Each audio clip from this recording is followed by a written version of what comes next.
Hola mis queridos amigos, nuevamente con ustedes, su doctor Tigre, el que ronca en esta negra noche neoliberal.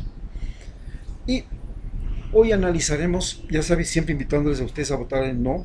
Yo soy el ideólogo del movimiento de internautas y les invitamos a ustedes a votar por nulo en las próximas elecciones y a firmar una asamblea, la convocatoria de una asamblea constituyente.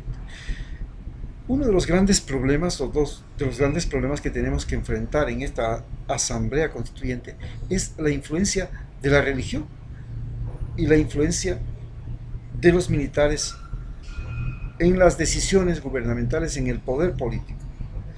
En este momento, como les he señalado a ustedes anteriormente, la trama para derrocar a Rafael Correa es fundamentalmente a partir de un estratega militar, el coronel Molina, de un civil, que es Simón Espinosa, y con la compañía de, ya sabemos, Lucho Hernández, editorialista, pero básicamente los editorialistas del diario El Comercio, entre los Simón Espinosa y León Roldós son editorialistas del diario El Comercio, entre ellos arman toda esta trama, ¿no?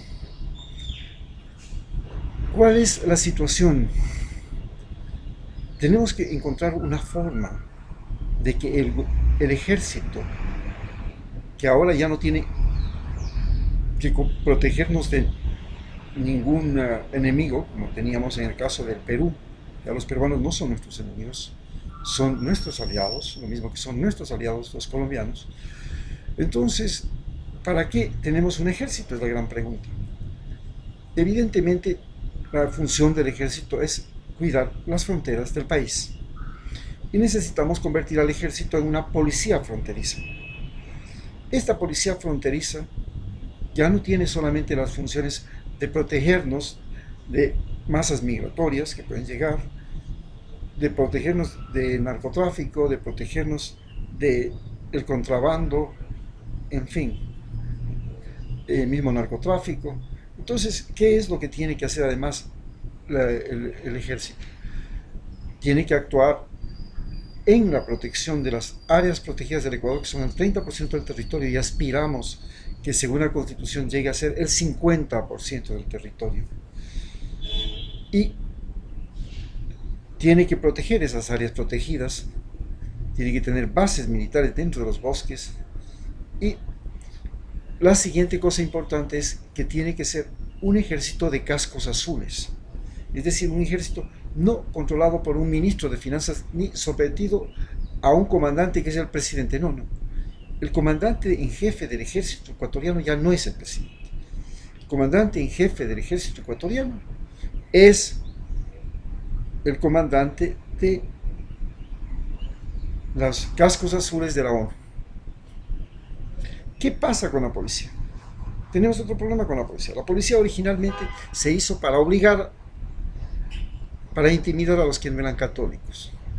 Luego para servir a los patrones de las haciendas, coger a los indios, someterlos, esclavizarlos, hacerles pagar deudas, y a los pobres también. Servir a los banqueros, a los ricos, para eso descubrían. Para eso servía la policía, para proteger a los ricos y para perseguir a los delincuentes, pues siempre ha habido eso, a los delincuentes en general. Pues tiene que seguir siendo una policía especializada en perseguir delitos y buscar a los delincuentes que cometen delitos. Pero esto tiene que ser una policía científica, ya no una policía como la que teníamos. La que tenemos, que es una policía que hay que rogarle para que haga algo. Entre la policía y el abogado se dice que los dos son unas prostitutas porque cobran por adelantado y luego hay que rogarles para que se muevan. Entonces, estamos en esta situación. No podemos tener una policía así. Tenemos que cambiar el rol de la policía. Tiene que ser una policía científica que persigue delitos. Y inclusive cuando salgan las protestas, ellos no tienen que contrarrestar la protesta. Lo que quieren es perseguir a los individuos que hagan desmanes durante la protesta. Pero si es una protesta pacífica que solicita permiso, lo único que hace es la policía garantizar que no haya quien provoque a los que están manifestando para crear desmanes o utilice la protesta para crear desmanes. Es decir, persigue a los que quieren que haya un delito, que haya una violencia. Persigue a los que quieren atacar a los que están marchando, persigue a los que disparan contra los que están marchando, etcétera, etcétera. Ese es el papel de la policía. Entonces la policía tendría que estar sujeta no a un comandante en jefe de la policía ecuatoriano, porque el problema de la delincuencia, el problema de la policía, del trabajo científico de la policía, es un problema internacional. Los delincuentes se escapan de un lado a otro y el delito corre de una frontera a otra y corre por partes, y son gente que viene acá y roba y mata y se va. Entonces tiene que haber una policía que tiene un eje institucional o un funcionamiento con Interpol. Interpol es el comandante en jefe de la policía ecuatoriana y el que regula el funcionamiento de la policía ecuatoriana. Nosotros, por supuesto, pagamos a la policía, no a Interpol, pero las normas, los procedimientos, las acciones, todo es controlado y dirigido por Interpol. Lo mismo que las normas, las acciones y procedimientos es controlado por... Gracias a esto, por ejemplo, en Europa ya no es posible los golpes, las dictaduras. ¿Por qué? Porque Europa tiene un ejército que es un ejército de la OTAN. Entonces el ejército de la OTAN no permite que un militar se tome el poder, porque el ejército y los militares ya están sometidos a un ejército mayor, que es el ejército de la OTAN. Sería ideal que nosotros pudiéramos tener un ejército sudamericano, que ese ejército tenga un comandante del ejército sudamericano, y ese comandante del ejército sudamericano tiene la función más importante: evitar que los militares intervengan en acciones políticas, como ha intervenido mi ex coronel Molina, como ha intervenido Lucho Hernández, como ha intervenido el actual ministro de Defensa en política. No, ya tú escogiste ser militar y te olvidas, se acabó tu vida. El día que te mueres, puedes entrar a la política. Si quieres ser político, no seas militar. Eso es todo. Política y militar y milicia desaparecen. Puedes ir a votar, puedes escoger, puedes tener simpatía por quien te dé la gana, pero no puedes entrar a desempeñar funciones como lo ha hecho mi coronel Lucho Hernández o como lo ha hecho el coronel Maurina, la conspiración que ha armado. No, eso no puede ser. ¿Ya? Eso se acabó. Tenemos que contrarrestar eso y tenemos que eliminar eso. Pero tenemos otro problema adicional, el problema de las religiones. Vemos que en Brasil Bolsonaro se apoya en los evangélicos y gana, y luego les llama y a ver, ahora los evangélicos quieren tener el poder, quieren ser poder. En Costa Rica casi llegan y ponen un presidente.